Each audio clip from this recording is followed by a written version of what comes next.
Assalamualaikum warahmatullahi wabarakatuh. Yang terhormat Ibu Desi Pratiwi selaku dosen pengampu mata kuliah Sistem Informasi Akuntansi. Pada kesempatan ini, kami dari kelompok 7 akan mempresentasikan hasil diskusi kelompok kami. Izinkan saya dan rekan saya memperkenalkan diri. Saya Naila Sara Salsabila dan rekan saya Zahwa Trinavia. Yang pertama ada definisi dari siklus konversi. Siklus konversi merupakan siklus yang memproses bahan baku atau supplies menjadi produk jadi, barang atau jasa yang siap untuk dijual.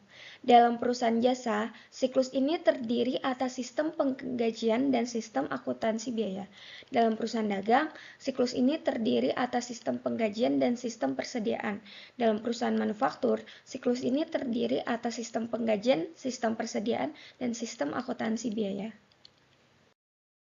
Selanjutnya, sistem persediaan. Sistem persediaan merupakan sebuah sistem yang memelihara catatan persediaan dan memberitahu manajer apabila jenis barang tertentu memerlukan penambahan.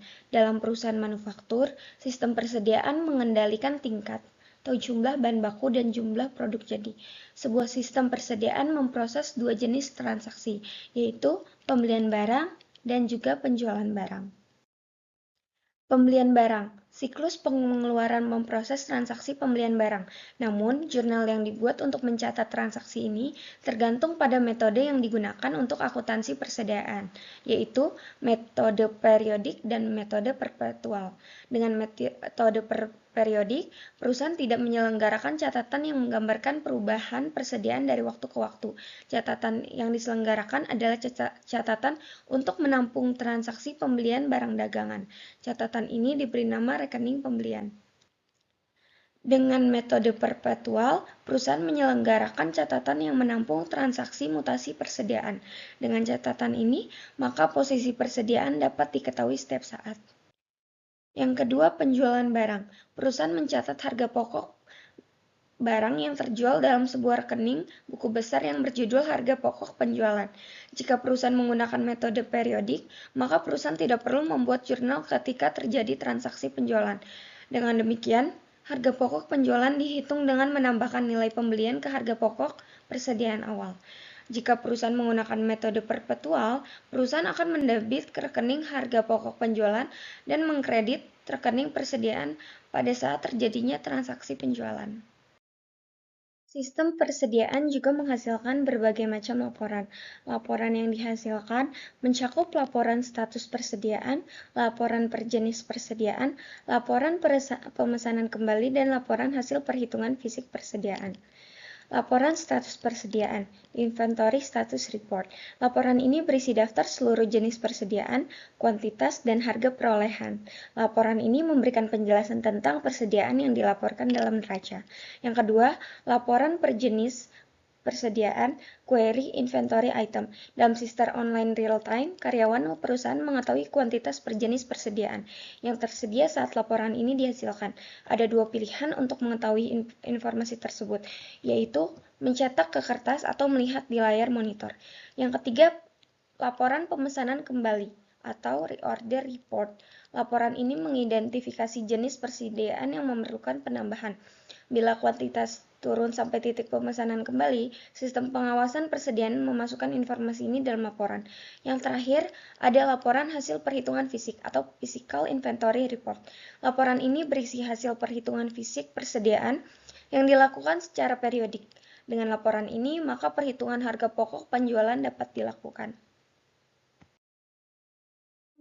Sistem produksi. Sistem produksi mencakup serangkaian aktivitas bisnis dan kegiatan pengolahan data yang berkaitan dengan proses pembuatan produk. Siklus ini juga berkaitan erat dengan subsistem yang lain.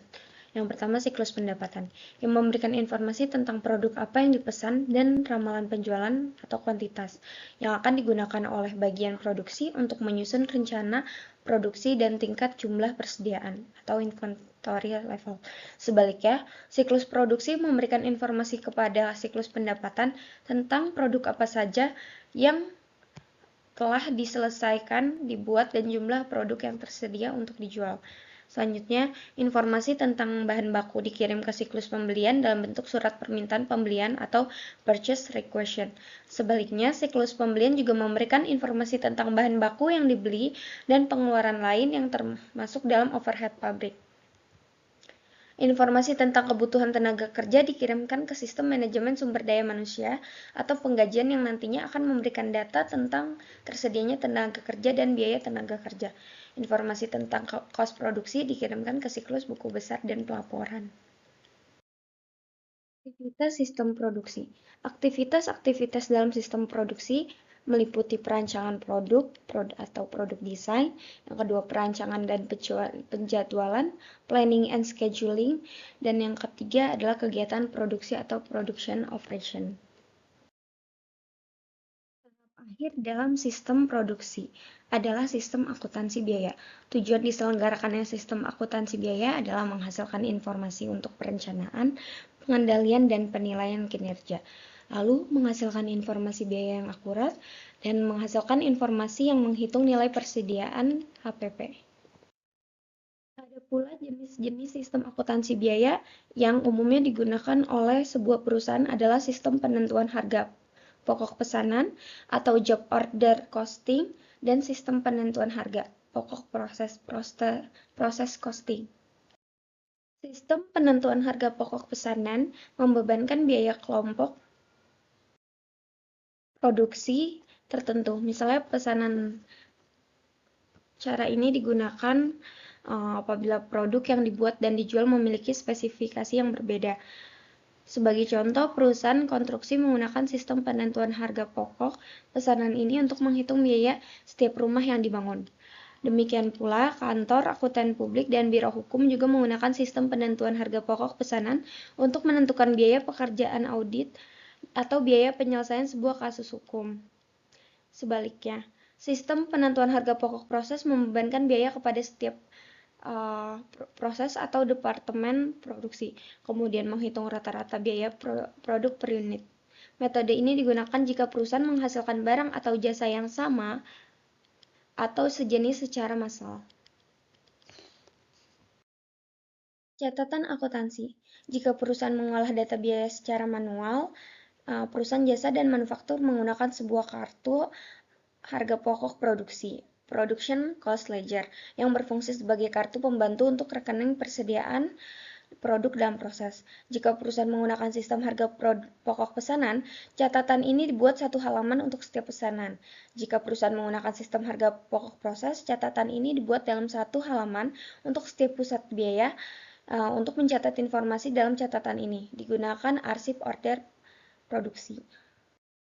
Jika perusahaan mengolah data biaya dengan menggunakan komputer, catatan akuntansi dalam sistem ini sama dengan catatan akuntansi yang diselenggarakan secara manual, yang terdiri atas file induk atau master file dan file transaction file, file induk ekuivalen dengan rekening buku besar dan file transaksi ekuivalen dengan jurnal pada sistem manual.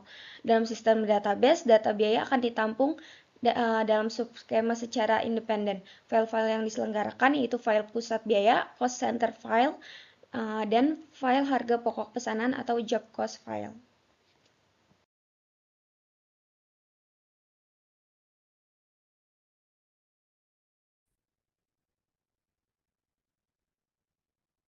Oke, selanjutnya di sini saya akan menjelaskan flowchart prosedur akuntansi biaya secara manual. Yang pertama itu dari bagian gudang, dimulai dengan pembuatan laporan order ulang yang mungkin terkait dengan permintaan bahan baku untuk produksi.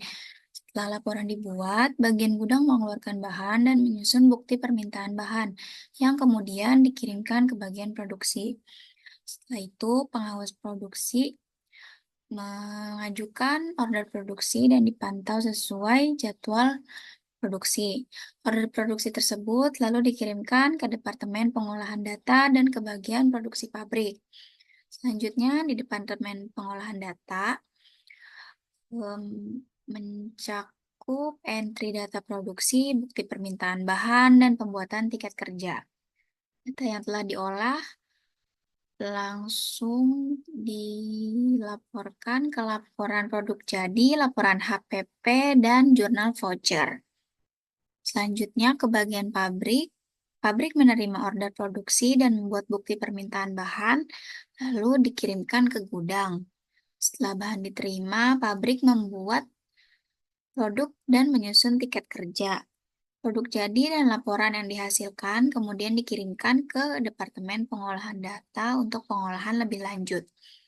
Selanjutnya ada dari bagian keuangan. Laporan biaya produksi dan jurnal voucher yang dihasilkan dari Departemen Pengolahan Data diarahkan ke bagian akuntansi keuangan untuk pencatatan lebih lanjut. Selanjutnya ada flowchart tentang prosedur akuntansi biaya berbasis komputer. Yang pertama dari bagian gudang, memulai dengan membuat laporan order ulang untuk mengidentifikasi bahan baku yang perlu dipesan ulang. Selanjutnya, setelah menerima order produksi, gudang mengeluarkan bahan baku yang diperlukan dan membuat bukti permintaan bahan yang kemudian diserahkan kepada bagian produksi.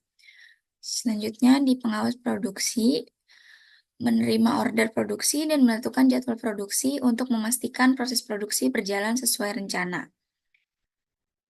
Pengawas produksi juga mengirimkan order produksi ke bagian akuntansi biaya untuk dicatat biayanya dan juga ke pabrik untuk proses pembuatan produk. Selanjutnya, di bagian akuntansi biayanya, menyiapkan catatan biaya produksi dan mencatat semua biaya terkait dalam catatan biaya.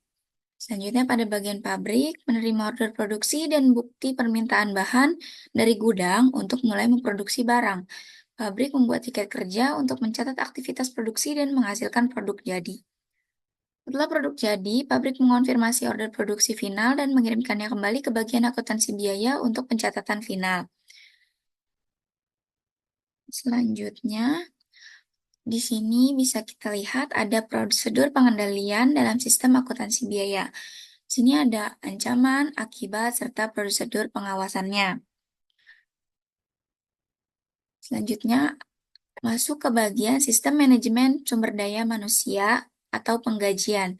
Sistem manajemen sumber daya manusia atau sistem penggajian adalah serangkaian aktivitas bisnis dan kegiatan pengolahan data yang terkait yang berhubungan dengan pengelolaan karyawan perusahaan secara efektif. Kegiatan penting yang tercakup dalam penggajian yaitu yang pertama, seleksi calon karyawan dan pengangkatan karyawan baru. Kedua, pelatihan atau training karyawan baru. Yang ketiga, penempatan atau placement atau penugasan karyawan baru. Yang keempat, penggajian atau penentuan gaji, upah, dan insentif lainnya. Yang kelima, evaluasi kinerja karyawan. Yang keenam, pemberhentian karyawan. Selanjutnya, ada prosedur penggajian dengan sistem manual. Yang pertama itu ada dari penjadwalan kerja.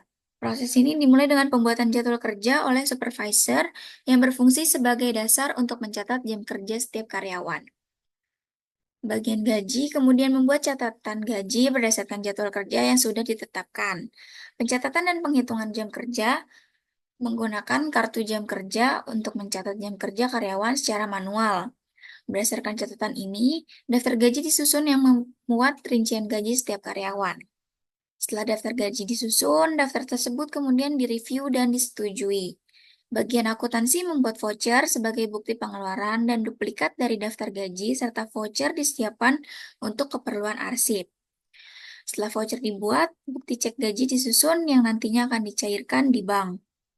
Cek gaji ini diserahkan kepada bank untuk memproses transfer atau pembayaran gaji karyawan. Setelah proses pembayaran selesai, cek gaji yang telah disetorkan ke bank dibayarkan kepada karyawan melalui sistem. Bagian keuangan melakukan jurnal dan posting atas pengeluaran gaji. Selanjutnya, semua transaksi yang berkaitan dengan penggajian dicatat dalam buku besar untuk keperluan akuntansi.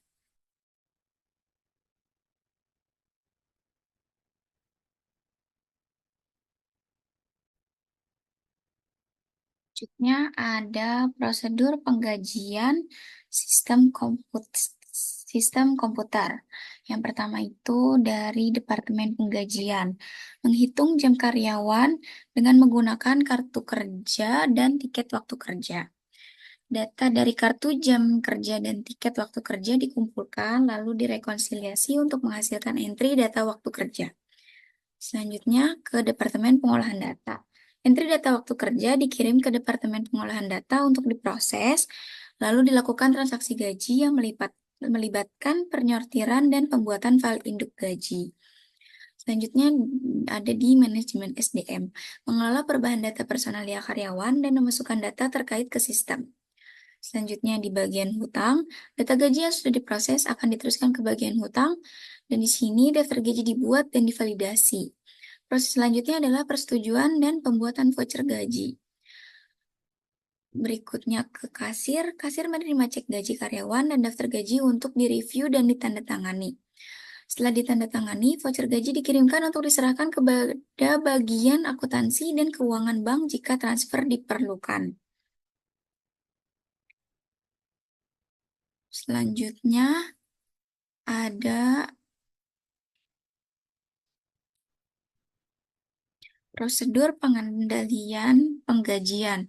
Bisa dilihat di sini ada ancamannya, akibat, serta prosedur pengawasannya. Sekian presentasi dari kelompok kami. Mohon maaf bila ada kesalahan kata. Wassalamualaikum warahmatullahi wabarakatuh.